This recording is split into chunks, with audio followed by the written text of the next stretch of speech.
నమస్తే welcome to our channel. ప్రస్తుతం అంతా టీడీపీ యాక్టివిస్ట్ శరత్ చౌదరి గారు ఉన్నారు. మాట్లాడే ప్రయత్నం చేద్దాం. నమస్తే అండి. నమస్కారం అండి. అయితే ఏదైతే జగన్ గారు పల్నాడు పర్యటనలో మనం చూసామో అంతా జరిగింది. కానీ నిన్న సడన్గా ఒక సంచలన వీడియో అయితే బయటకు వచ్చింది.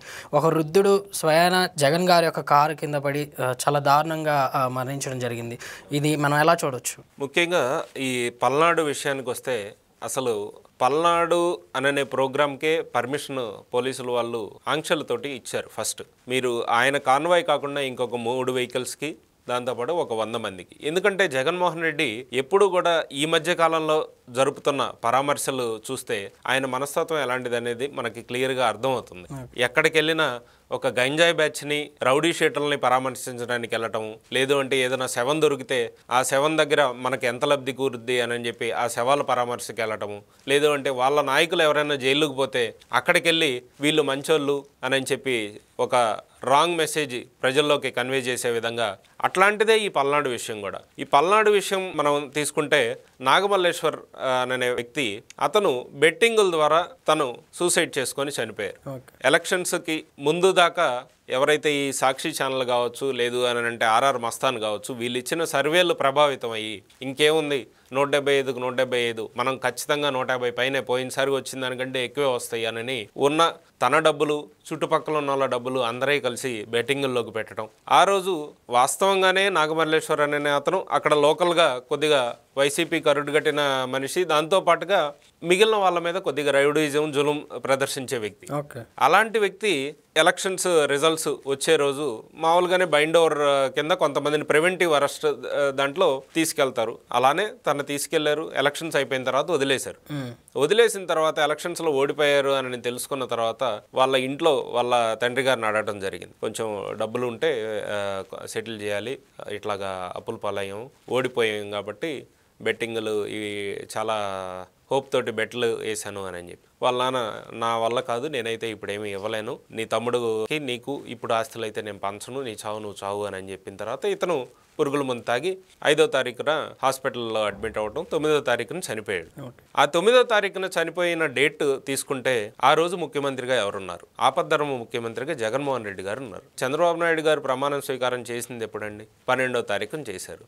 అయినా కూడా తగుదనమ్మా అని చెప్పి డైవర్ట్ చేయడానికి కూటమి ప్రభుత్వం కక్షపూరితంగా, రెడ్ బుక్ కక్షపూరితంగా ఇతను చనిపోయాడు అని చెప్పి ఒక దుష్ప్రచారాన్ని తీసుకొస్తున్నాడు. సరే, పోలీసులు ఆంక్షలు పెట్టి, ఎందుకంటే లా అండ్ ఆర్డర్ ప్రాబ్లం వస్తుంది అని తెలిసిన తర్వాత ఏ విధంగా అయితే ముందు 2 రోజుల ముందు జరిగిన పొదిలి పర్యటనలో రాళ్ళు, చెప్పులు, కర్రలు అన్నీ వాళ్ళ దగ్గర చూసి వాళ్ళ నాయకుల్ని అరెస్ట్ చేయడం జరిగిందో, అదేవిధంగా ఇక్కడ కూడా ఇంటెలిజెన్స్ రిపోర్ట్ ఘర్షణ జరిగే అవకాశం ఉంది అని తెలుసుకున్న తర్వాత కొన్ని ఆంక్షలు పెట్టడం జరిగింది. ఆ తర్వాత తగుదనమ్మా అని చెప్పి అదేదో బల ప్రదర్శన చేయాలి, ఇదేదో ఎలక్షన్ మూమెంట్ అని అన్నట్లుగా నీకు ఇచ్చింది 100 మందిని, 3 వెహికల్స్ తీసుకున్నా నీ కాన్వాయ్ కాకుండా అని చెప్తే వందలాది వెహికల్స్ని తీసుకొచ్చేసి వేలాది మందితోటి అక్కడ ఉన్న సత్తెనపల్లి టౌన్ ఏరియా మొత్తం ట్రాఫిక్ జామ్ చేసేసి, నువ్వు 11 గంటలకు రావాల్సిన మనిషివి సాయంత్రం 5 గంటల దాకా కావాలని ఇచ్చిన రూట్ మ్యాప్ కాకుండా వేరే వేరే రూట్లో తిరిగి ఫైనల్గా డెస్టినేషన్కి వస్తూ మధ్యలో ఆయన కారు కింద ఇతను సింగయ్య పడి చనిపోవడం జరిగింది. ఆ హృదయ విదారమైన దృశ్యం చూస్తే ఎవరైనా సరే చెలించిపోయే పరిస్థితి. కానీ ఆ బుల్లెట్ ప్రూఫ్ కార్ అయ్యుండి అంత పెద్ద కారు ఒక మనిషి గొంతు మీద నుంచి వెళ్తుంటే ఆ సోయ లేకుండా తనను తీసి పక్కన ముళ్ళ కంచెల్లో వేసి ఈయన కనీసం పరామర్శించకుండా ఎలా ఉన్నారు ఏంటి, హాస్పిటల్కి కూడా పంపించకుండా వెళ్ళిపోవడం ఏదైతే ఉందో ఇతని మానసిక స్థితికి అర్థం పడుతుందన్నమాట. ఈ విషయంలో ఆ రోజు ఉన్న ఎఫ్ఐఆర్ అనేది ఫస్ట్ ఇన్ఫర్మేషన్ రిపోర్ట్, ఆ బేస్ ఇన్ఫర్మేషన్ ఏదైతే ఉందో దాని ప్రకారం ఎస్పీ గారు ఒక నోట్ అనేది రిలీజ్ చేశారు. ఎప్పుడు కూడా ఎఫ్ఐఆర్ అనేది ఫైనల్ కాదు. ఆ తర్వాత ఛార్జ్ షీట్ కోసం ఇన్వెస్టిగేషన్ అనేది మల్టిపుల్ స్టేజెస్లో ఉంటుంది. ఆ మల్టిపుల్ స్టేజెస్ని ఇన్వెస్టిగేట్ చేసుకుంటూ పోయేటప్పుడు నిన్న ఈ భయంకరమైన వీడియో బయటికి రావటం, దానికి వాళ్ళ డ్రైవర్ ఎవరైతే ఉన్నారో అతన్ని, రమణారెడ్డి అనే అతన్ని పోలీసుల అదుపులోకి తీసుకోవడం, ఆ తర్వాత జగన్మోహన్ రెడ్డిని కూడా A2 కింద పెట్టడం జరిగింది. అయితే ఈ జరిగిన సంఘటన వెనకాల పోలీసుల వైఫల్యం ఏమైనా ఉందా? పోలీసుల వైఫల్యం అంటే అండి, ఇప్పుడు అతనికి 58 మంది సెక్యూరిటీ, Z+ సెక్యూరిటీ ఎవరైతే ఉన్నారో వాళ్ళందరూ ఆ టీంలో ఉండటం జరిగింది.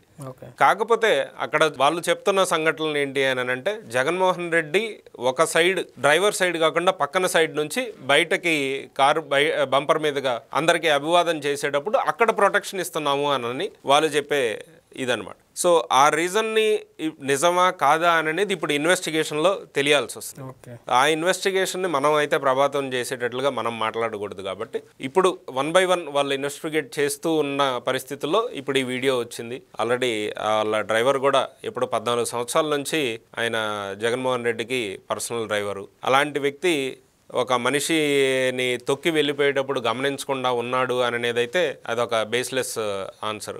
ఖచ్చితంగా వాళ్ళు తెలిసే చేశారు. ఇప్పుడు దాకా కూడా మనం చూసుకున్నట్లయితే జగన్మోహన్ రెడ్డి ఏ ఇంటికి వెళ్ళి ఒక చెక్ ఇచ్చిన పాపాను పోలేదు. మీరు గమనించుకుంటే గత 15 సంవత్సరాల నుంచి ఆయన 12 సంవత్సరాల నుంచి ఆయన రాజకీయ జీవితంలో ఉన్నాడు. గత 5 సంవత్సరాలు ముఖ్యమంత్రిగా ఉన్నప్పుడు కానీ ఈ మధ్య కాలంలో ఎప్పుడు కూడా ఎవరికన్నా ఏదైనా జరిగిందంటే పరామర్శకు పోయాడే కానీ చెక్ ఇచ్చిన పాపను పోలేదు. ఇతని దగ్గర తప్పు ఉందని తెలుసు కాబట్టే మొన్న 20వ తారీఖు అంబటి రాంబాబు వెళ్ళి 10 లక్షలు చెక్ ఇచ్చి రావడం జరిగింది. సో ఖచ్చితంగా ఇతనికి తెలుసు ఇతను చేసిన తప్పు అనేది. సో దానికి తగ్గ మూల్యం గవర్నమెంట్ ఇన్వెస్టిగేషన్లో కావచ్చు, పోలీస్ ఇన్వెస్టిగేషన్లో ఖచ్చితంగా బయటపడుతుంది. అయితే చివరిగా జగన్ గారిని అరెస్ట్ చేసే పరిస్థితి ఉంటుందా? ఖచ్చితంగా అండి. అంటే జగన్ గారిని అరెస్ట్ చేస్తారా చెయ్యరా అనే దానికంటే ఫ్యాక్ట్ని కనుక్కునే దాంట్లో పోలీసులు నిమగ్నం అయి ఉన్నారు. నిజంగా ఆయనకి తెలిసి జరిగిందా, తెలియక జరిగిందా, లేక అతను వెళ్ళిపోయిన తర్వాత తెలిసిందా అనేది మనకి విషయాలు బయటికి రావాల్సిన పరిస్థితి ఉంది.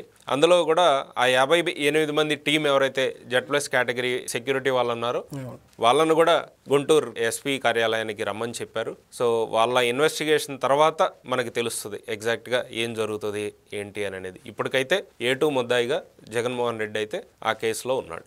ఓకే అండి, thank you very much. Thank you.